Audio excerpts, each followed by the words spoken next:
40-40 वर्ष काबाड कष्ट करावे लागतात. निर्मितीसाठी अक्कल लागते, पेटवायला अक्कल लागत नाही. आणि जर पवार साहेबांना धोका यंत्र म्हणालच असाल तर 50% मी तुमचं मान्य करीन. जे राज्यामधल्या जाती जातीमध्ये भांडणं लावतायत, जे राज्यामधल्या भाषिकामध्ये दुही पेटवतायत, जे राज्याला शाहू फुले आंबेडकरांच्या इतिहासापासून वेगळं नेऊ इच्छित आहेत, अशा प्रतिगाम्यांच्यासाठी पवार साहेब हे धोका यंत्र आहे ते आम्ही मान्य करू. तुम्हाला धोका असेल तर तो आमच्यापासूनच असेल.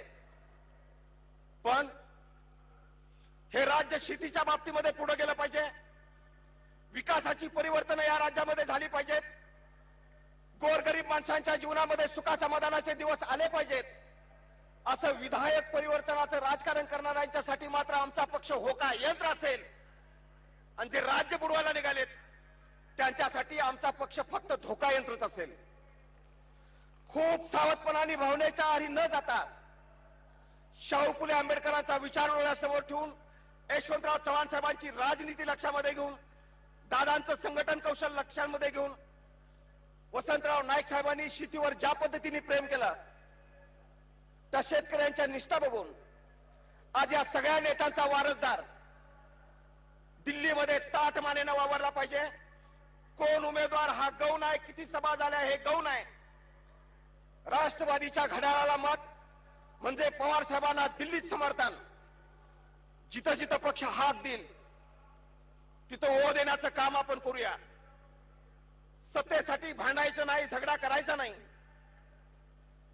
मी सांगू इच्छितो, खूप मिळालं मला, पण सोडलं सुद्धा तितक्याच आनंदाने. आज महाराष्ट्राच्या राजकारणामध्ये राष्ट्रवादीच्या स्थापनेनंतर माझ्या इतका मोठा लाभार्थी कोण नाही. आपण विचार करण्याची आवश्यकता आहे.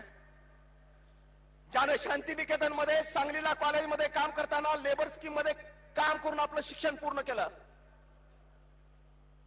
ज्याला आयुष्यामध्ये रोजगार हमीच्या कामावर काही वर्ष काम करावं लागलं, असा रोजगार हमीच्या कामावर काम करणारा एक मजूर या राज्याच्या उपमुख्यमंत्री पदावर आणि प्रदेशाध्यक्ष पदावर बसवण्याची दानत फक्त पवार साहेबांना असू शकते. या पक्षामध्ये नशीब आजमावताना दिल्लीमध्ये ओळख असावी लागत नाही, खुजरेगिरी करावी लागत नाही, नेत्यांच्या पुढे पुढे करावं लागत नाही. जे लोक जनतेमध्ये राहतील, गोरगरीब माणसामध्ये राहतील ते आमच्या राष्ट्रवादीचे नेते असतील. आज राष्ट्रवादीची नवी फळी बघितल्यानंतर उद्याचा महाराष्ट्र आपला आहे, देश आपला असला पाहिजे, त्या दृष्टीने जिद्दीने कामाला लागूया. जे माझे 72 पोलीस अधिकारी शहीद झाले, जे पोलीस कर्मचारी जखमी झाले, त्यांचं स्मरण आज आपणा सगळ्यांनाच आहे. मोठ्या प्रमाणात निरपराध माणसं शहीद झाली, जखमी झाली. जे शहीद झाले त्यांना महाराष्ट्रातल्या तमाम जनतेच्या वतीने मी विनम्र अभिवादन करतो. प्रशिक्षित अतिरेक्यांच्या बरोबर लढण्याचं प्रशिक्षण आपण 26/11 पूर्वी आपल्या पोलीस दलाला खऱ्या अर्थाने दिलं नव्हतं. तशी शस्त्र आपण दिली नव्हती, पण या कमतरता असताना सुद्धा हातातल्या शस्त्रा इतकंच शस्त्र धरणारं मनगट सुद्धा तितकंच महत्त्वपूर्ण असतं. हे शहीद तुकाराम ओंबाळे यांनी कसाबला जिवंत पकडून जगासमोर सिद्ध करून दाखवलं. त्यांचं स्मरण करताना मला माझ्या वेगळ्या भावना असणं स्वाभाविक आहे. मी शक्यतो कोणासमोर न आणलेली एक गोष्ट आज आपल्या माध्यमातून राज्यातल्या जनतेसमोर आणीन. 26/11 मी नंदुरबार जिल्ह्यामध्ये होतो. तत्कालीन डीजीनी आपल्या ATHचे लोक थोडेसे नाराज आहेत, आपण आपला दौरा रद्द करा आणि मुंबईमध्ये परत या. मी गृहमंत्री झाल्यानंतर माझ्या पोलीस अधिकाऱ्यांनी दौऱ्यावरनं मधूनच परत बोलवण्याचा प्रसंग हा माझ्या आयुष्यातला पहिला प्रसंग होता. मीही दौरा रद्द केला आणि माझी मीटिंग झाली. ती शहीद करकरे साहेबांच्या बरोबर. माझ्याजवळ मीटिंग संपवून गेल्यानंतर 3.5 तासाने ते शहीद झाल्याचं ज्यावेळी मी DG ऑफिसमध्ये बसून ऐकलं, त्यावेळी माझ्या मनाची व्यथा काय झाली असेल याची आपण सगळ्यांनीच कल्पना केलेली बरी. ज्या करकरे साहेबांना आज आपण मानाचा मुजरा करणार आहे, त्याच दिवशीची वर्तमानपत्र काढून बघितली तर टीकेचा भडीमार झालेलाही आपण बघतोय. शहीद अशोक कामते साहेबांना नागपूरमध्ये विधानसभा 3 वेळा त्यांना सस्पेंड करा म्हणून बंद पडली. एकाकीपणाने मी लढत दिली होती. पण असं असलं तरी सुद्धा वेळ आल्यानंतर आपले बहादर अधिकारी किती मोठी कामगिरी करू शकतात हे त्यांनी दाखवून दिलं.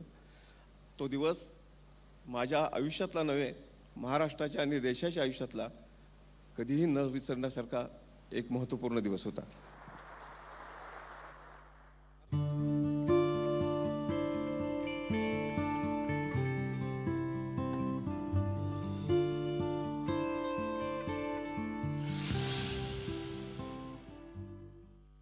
बबनराव पाचपुतेंच्या बद्दल आणि अजितराव घोरपडेंच्या बद्दल जे भाजपचे लोक टीका करत होते, यांच्यावर भ्रष्टाचाराचे आरोप करत होते, आज त्यांना सन्मानाने भाजपमध्ये घेतलं जात आहे. भारतीय जनता पार्टीला मी विचारू इच्छितो की तुम्ही आजपर्यंत त्याच्यावर भ्रष्टाचाराचे आरोप केले, असं कोणतं तीर्थ त्यांच्यावर तुम्ही शिंपडला आणि हे पवित्र झाले? राज्यामध्ये आयाराम गयाराम संस्कृतीला खत पाणी घालण्याचं काम भारतीय जनता पार्टीने केलं आहे. आजपर्यंत आमच्या पक्षामध्ये साधू संतांचा पक्ष हा दावा भारतीय जनता पार्टीचे लोक करत होते. पण अलीकडच्या काळातले त्याचे व्यवहार बघितल्यानंतर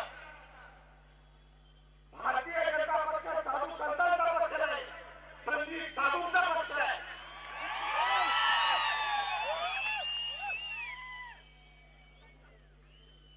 आज एवढ्या असल्या लोकांनी भाजपमध्ये प्रवेश केला. धारणे काळा असं म्हटलं जातं, पण आता काळे मैदान अशी भाजपची अवस्था झाली आहे. 100 दिवसाच्या आत पाकिस्तानला 10 शिकवणार होते, महागाई कमी करणार होते, परदेशातला काळा पैसा मागे आणणार होते. नरेंद्र मोदी साहेब एक डमला तरी तुम्ही परदेशात परत आणलात का? कोणती महागाई तुम्ही कमी केली? अमित शहा